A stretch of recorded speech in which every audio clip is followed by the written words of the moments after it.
বেতন কমিশন অনতিবিলম্বে ঘোষণা করবেন।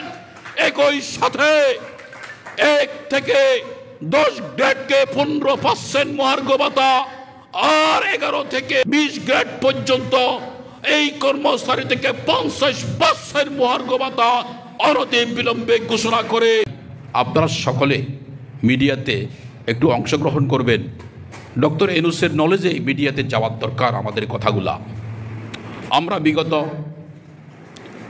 16টি বছর অথবা 2015 সালের 8ম পে কমিশনের পরে আমরা এই রাজপথে এখনও আছি।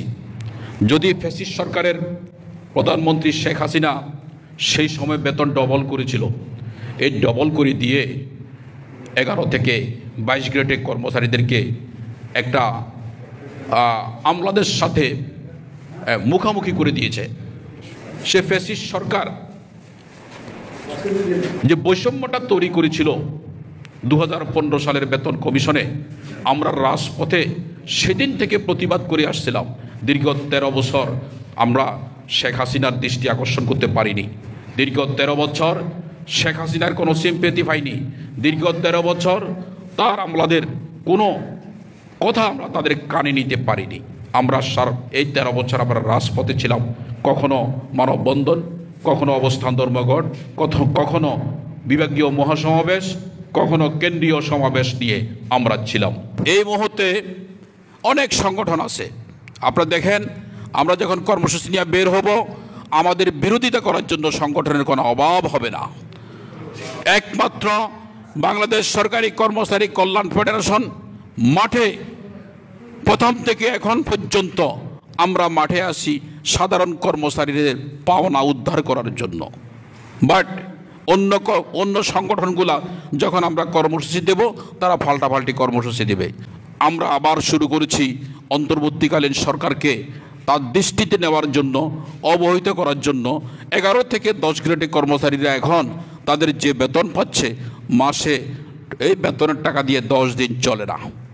সঙ্গত কারণে কালকেও বলেছি যে কোনো সবজির দাম 70 টাকার নিচে নেই, চাউল 80 টাকার নিচে নেই। গরুর মাংস কেনার সবটা কর্মচারীরা চিন্তাও করতে পারে না।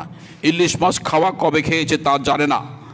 এইভাবে করে এই একই দেশে সমান ভোটাধিকার থাকা সত্ত্বেও একই দেশে এই বাজারের এই বিশাল বৈষম্য।